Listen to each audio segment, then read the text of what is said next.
उसने मिर्जई उतार कर बांस पर लटका दी, रस्सी और एक ओर फेंक दी, फिर चारों ओर देखा और फटी सी कर्कश आवाज में पुकारा, बिसुआ, ओ बे बिसुआ। जाने कहाँ मर गया कमबख्त। अच्छा वहीं होगा राजा के पास। ठहर, अभी तेरी हड्डी तोड़ता हूँ। उसकी आवाज़ ताड़ी की नसें में कांपने लगी, बदन पर अंधेरा फिसलने लगा और आंखों में लाल रोशनी सुलग उठी। वह जाति से डोम था, पेशे से जल्लाद। खानदान उसका बहुत ऊंचा और नामी था। उसके दादा ने तांतिया भील को फांसी दी थी। उसके नाना ने अपनी जवानी में 14 खून किए थे और जब उसे फांसी का हुक्म हुआ था तो उसी के बाप ने उसके नाना को फांसी लगाई थी और लौटकर 9 बोतल दारू पी थी। एक सुअर की गर्दन मरोड़ दी थी और अपने बीमार औरत का हाथ गरम करछुली से दाग दिया था। इन्हीं सब वजहों से उसके खानदान का बड़ा नाम था और बिरादरी का चौधरी माना जाता था। एक दिन जब वह जेलर साहब के बंगले में हाजिरी बजाकर लौट रहा था तो उसे राह में धनिया मिली, उसकी बीवी की बहन। उसने बताया कि उसकी बहन के लड़का हुआ है, बच्चा जिंदा है मगर जच्चा के प्राण निकल गए। वह क्षण भर रुका, फिर बहुत अनासक्त भाव से हंसा। बिरहा गुनगुनाता हुआ घर आया और औरत की लाश के सिरहाने खड़े होकर बोला, मर गई? चलो अच्छा हुआ। पेट किया था कमबख्त का, भाड़ था, जब देखो खाओ खाओ, एक से तो फुर्सत मिली। फिर बच्चे को उठाकर बोला, ओह यह पिल्ला छोड़ गई है कुतिया। और फिर कुत्तों की तरह उसके नाखून गिनकर बोला, 20 हैं, बाप रे बाप, बिसहा है बिसहा, जब ही तो पैदा होते ही खा गया माँ को। उसके बाद धनिया से बोला, ले जा इस पिल्ले को यहाँ से, मैं नहीं रखता जंगली जानवर को अपने पास। और तब से बिसहा अपनी मौसी के पास रहता था। मौसी ने उसका नाम परिष्कार कर दिया था और गांव भर उसे बिस्सू कहकर पुकारता था। बिस्सू गांव का सबसे शरारती लड़का था और उसका सबसे प्यारा खेल था चूहे मारना। पास ही में एक सेठ का गेहूं का गोदाम था जहां रोज चूहे दानी रखी जाती थी। उसका दरबान रोज चूहे लाकर डोमों की बस्ती में छोड़ जाता था। सब लड़के चूहे मारने को दौड़ पड़ते, पर बिसुआ का निशाना अचूक था। वह एक ढेले से 3 चूहे मारता था और 2 ढेलों से 7। उसके बाद उन्हें लटका कर नदी पर ले जाता था। रास्ते में कोई मिलता तो कहता, गुलदस्ता लोगे? गुलदस्ता सेठ जी, आज तो ठाकुर जी का जन्म है ना। और नरकुल की नाव बनाकर उस पर चूहे रख कर बहा देता और कहता, आहा, चूहे राजा की बारात जा रही है। अगर कोई पूछता कि दुल्हन कहाँ है तो कहता, अरे वह क्या है? वही मोटे सेठ की लड़की, वही छमाछम। एक दिन जब वो चूहे ले जा रहा था तो बाप मिला उसका। उसने पूछा, क्यों बे बिसई, सालन बनाकर खाएगा क्या इन्हें? उसने जवाब दिया, इन्हें? ये तो बड़े छोटे हैं, उसे खाऊंगा, तोंद वाले चूहे को। चौधरी खुश हो गया, मन में बोला, शाबाश, है ना आखिर इसमें खानदान का खून। धीरे धीरे वह बिसहे को काफ़ी चाहने लगा था और उसे अपने हुनर में होशियार बना देना चाहता था। इसलिए एक दिन वह बिसहे को फांसी दिखाने ले गया। लेकिन जब बिसहा लौटा तो बहुत सहमा हुआ था। आदमी का खून चूहे के खून से गाढ़ा होता है।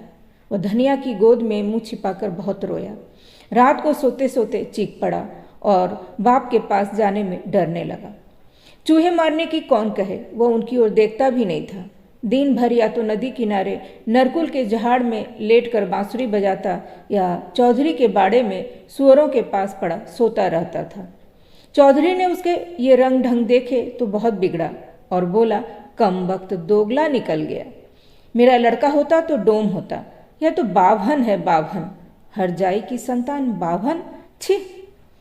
एक दिन उसकी सुअरी ने बच्चा दिया, चितकबरा, जिसके माथे पर सफ़ेद टीका था।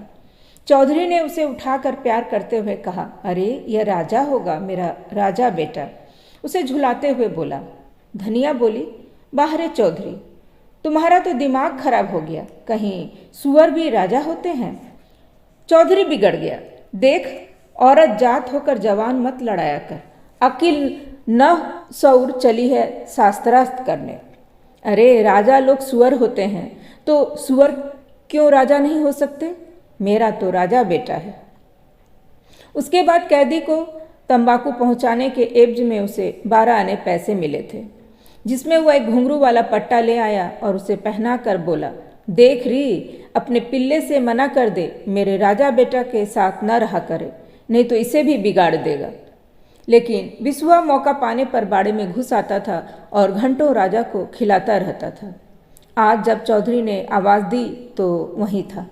उसने दरार से झांक कर देखा और बोला, आज खैर नहीं है। काका ताड़ी के नशे में चूर था। चौधरी डगमगाते कदमों से झोपड़ी की ओर बढ़ा, मगर जग्गू ने अपने चबूतरे से आवाज़ दी, कहो चौधरी। चौधरी उधर मुड़ गया और कली लेकर पीने लगा। कहो, आज बहुत गंगा जल पिया है क्या? ताड़ीहर से सीधे आ रहे हो? ताड़ी, अरे आज खून पिया है भैया, खून। खून? क्यों, सावन भादो लग गया क्या? चौधरी, हाँ और क्या भैया, झूला डाल के आया हूँ आज। आखिर किसे झुलाया? सो न पूछो जग्गू भैया, इतने दिन हुए मुझे जेल में, इन्हीं हाथों से बड़ी बड़ी गर्दनों पर जाल डाला। आज तो दिल कांप गया। मगर अच्छा, कौन था आखिर? एक लड़का 18 वर्ष का, अभी दूध के दांत भी नहीं टूटे थे। क्या? औरत का गला घोट दिया था? अरे राम, कहो, कभी जानबूझकर फूल भी नहीं मसला होगा उसने। कैसा भोला भाला था, चौड़ा मत्था, दुबला चेहरा, बड़े बड़े बाल, आंखें छोटी थी मगर बड़ी तीखी, उजली सी, बेले की सांवर कली समझा उसे। तो किया क्या था उसने? अरे ऐसा हुआ जग्गू भैया कि उसने तार काटे थे, बस फौज चढ़ गई उसके गांव पर और आग लगा दी। आदमी आम की गुठली की तरह भुनने लगे। उसने जाकर कप्तान की गर्दन थाम ली, बस पकड़ लिया उसे और लिख दिया सरकार को कि इसने छावनी में आग लगा दी। बस हो गई फांसी। अरे इतने ही पर? और क्या, सरकार से लड़ना कोई हंसी खेल है? जब चाहे फांसी दे दे, जब चाहे जागीर दे दे।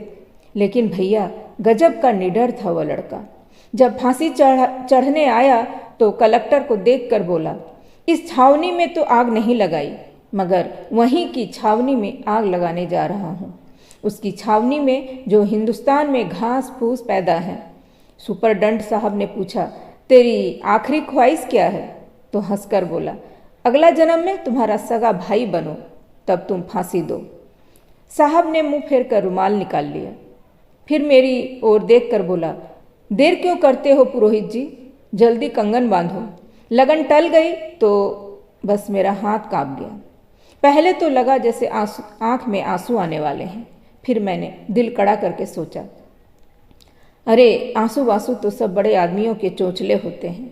जिसके पेट में दाना हो, तन पर कपड़ा हो, उसके दीदे में आंसू भी सोहता है। बस मैंने फंदा डालकर खींची तो दिया रस्सा, लटक गया फूल एक ही झटके में। लेकिन कैसी कच्ची गर्दन थी उसकी। बस उसके बाद भागा मैं वहाँ से और जंतु की दुकान पर आधी घड़िया ताड़ी पी। कैसा उजर फेन था जैसे उसकी आँख, और सहसा उन नीरी आँखों की याद कर वह सहम गया। अच्छा चलूँ अब। चौधरी के हाथ में कली लेते हुए जग्गू ने मुंह फेर कर हंस कर कहा, जब चौधरी पर नशा चढ़ता है तो सबको यही किस्सा सुनाते हैं।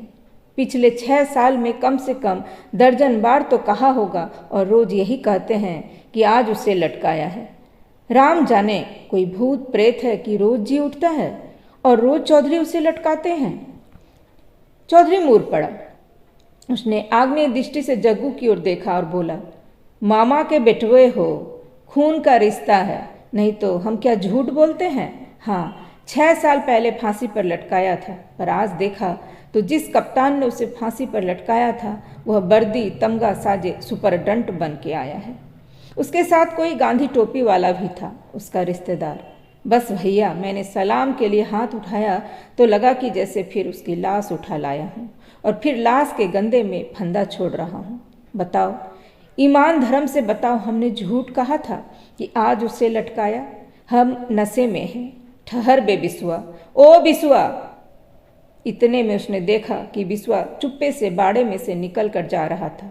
ठहर तो बे, उसने पुकार कर कहा। बिस्वा रुक गया, लड़खड़ाता हुआ उसके पास पहुंचा और भरपूर तमाचा जमा कर कहा, क्यों बे, बैठा राजा के पास, उसे भी बिगाड़ेगा? फिर जाएगा उसके पास, बोल बोल। बिस्वा का सिर घूम गया। वह क्षण भर चुप रहा, फिर तन कर बोला, हाँ फिर जाऊंगा, 100 बार जाऊंगा, बेईमान, कमीना, जल्लाद, काका। अब तो गुस्से में घी पड़ गया। वह नशे में था पर गालियां पहचानता था।